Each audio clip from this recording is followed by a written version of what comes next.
Bismillahirrahmanirrahim. Assalamualaikum warahmatullahi wabarakatuh. Perkenalkan, nama saya Muhammad Rafi'i. Di sini saya akan membuat sebuah video pembelajaran mengenai sejarah pendidikan Islam zaman Abu Bakar dan zaman Umar bin Khattab. Baik, yang pertama kita harus tahu siapa itu Abu Bakar dan Umar. Abu Bakar dan Umar adalah Khulafaur Rasyidin, pengganti dari Rasulullah SAW. Sebelumnya Nabi Muhammad SAW tidak meninggalkan wasiat tentang siapa yang akan menggantikan beliau sebagai pemimpin politik umat Islam setelah beliau wafat. Beliau tampaknya menyerahkan persoalan tersebut kepada kaum muslimin sendiri untuk menentukannya. Rasulullah SAW ketika hidup tak meninggalkan pesan apapun sebagai penggantinya jika beliau kelak meninggal. Karena itu, sewaktu Nabi SAW wafat, masalah tersebut cukup serius jika dibicarakan oleh kaum muslimin. Para pemuka Islam sepakat bahwa pengganti beliau disebut Khulafaur Rasyidin. Jadi Khulafaur Rasyidin itu adalah istilah yang digunakan untuk merujuk kepada 4 khalifah pertama dalam sejarah Islam yang memimpin umat Islam setelah wafatnya Nabi SAW. Beliau tersebut adalah Abu Bakar, Umar bin Khattab, Utsman bin Affan, dan Sayyidina Ali bin Abi Thalib. Mereka dikenal sebagai para pemimpin yang bijaksana, adil, dan mengikuti petunjuk wahyu serta sunnah Nabi Muhammad SAW dalam pemerintahan mereka. Nama Khulafaur Rasyidin sendiri berarti para khalifah yang mendapatkan petunjuk atau khalifah yang benar, karena mereka memimpin umat Islam dengan penuh keadilan dan kebijaksanaan sesuai dengan prinsip-prinsip Islam. Baik, di sini kita akan masuk pendidikan Islam pada masa Abu Bakar As-Siddiq. Pola pendidikan pada masa Khalifah Abu Bakar As-Siddiq pada umumnya masih seperti pola pendidikan pada masa Nabi Muhammad SAW, baik dari segi materi pendidikan maupun lembaga pendidikan.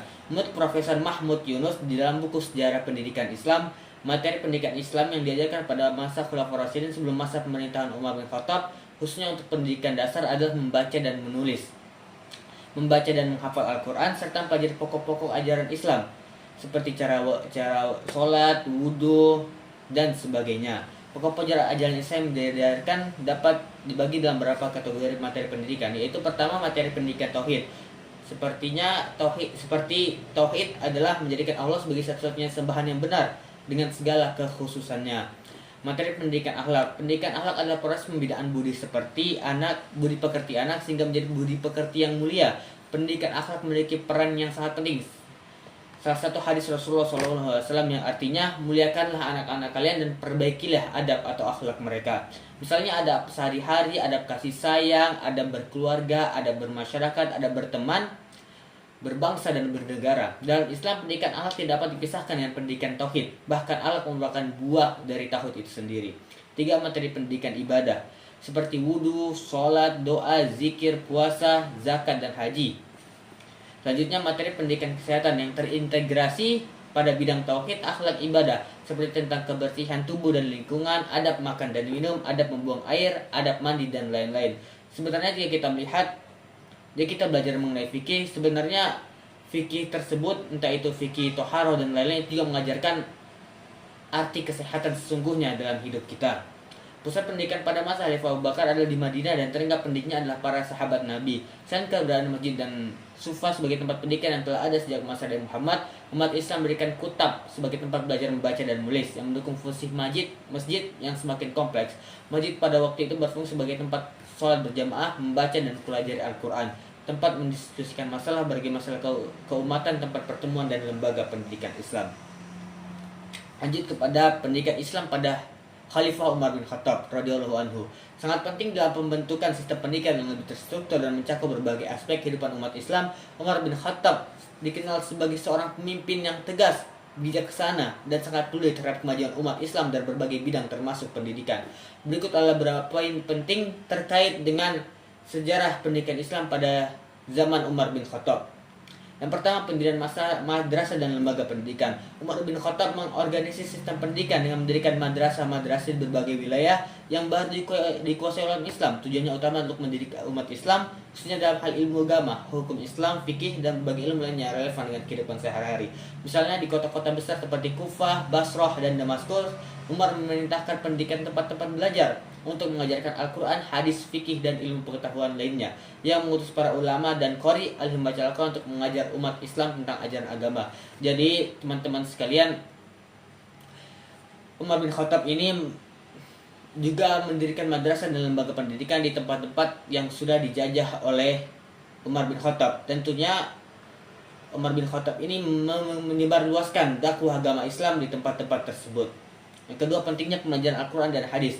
Pada masa Umar, pembelajaran Al-Quran dan hadis sangat diperhatikan. Umar mendirikan lembaga yang khusus untuk mengajarkan kedua sumber utama hukum Islam ini kepada masyarakat. Pembelajaran Al-Quran dilakukan dengan cara yang lebih sistematis dengan mengorganisir para penghafal Al-Quran atau hafiz dan memberikan tempat-tempat untuk mengajar mereka. Tentunya Al-Quran dan hadis merupakan sumber ajaran kita. Maka dari itu, ini menjadi urgensi Umar untuk mengutamakan, menyebarluaskan pembelajaran Al-Quran dan hadis.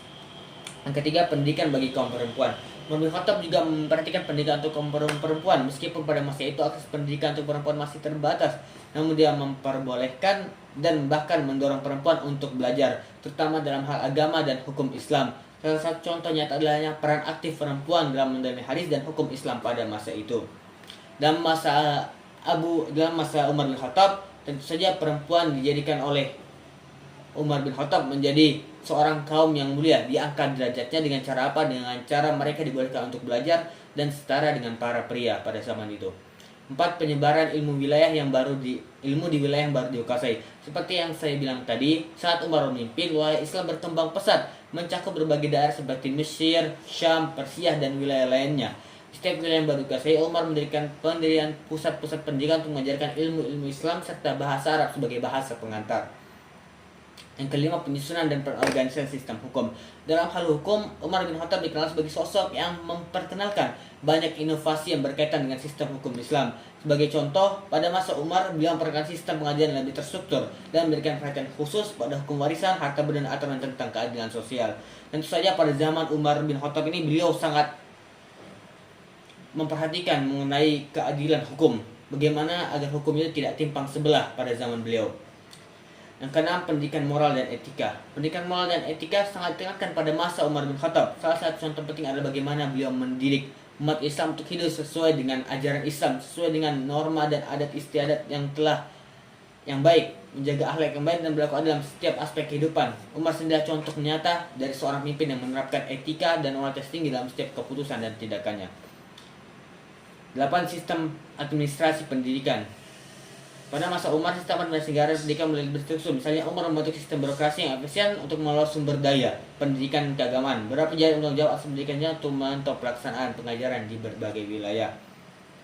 Pada masa Abu Bakar dan Umar, pendidikan Islam banyak berlangsung di Madinah, mulai masjid-masjid dan rumah-rumah sahabat yang menjadi pusat pengajaran Al-Quran, hadis, dan ilmu agama. Selain itu, dengan ekspansi wilayah Islam yang pesat, pusat-pusat pendidikan juga berkembang di kota-kota besar yang baru di kawasan seperti Kufah, Basrah, Damaskus, dan Mesir. Pendidikan pada masa itu lebih bersifat informal dan langsung diteruskan oleh para sahabat dan ulama yang berkompeten dengan fokus utama pada pemahaman agama Islam dan penerapannya dalam kehidupan sosial dan hukum. Dan juga terakhir,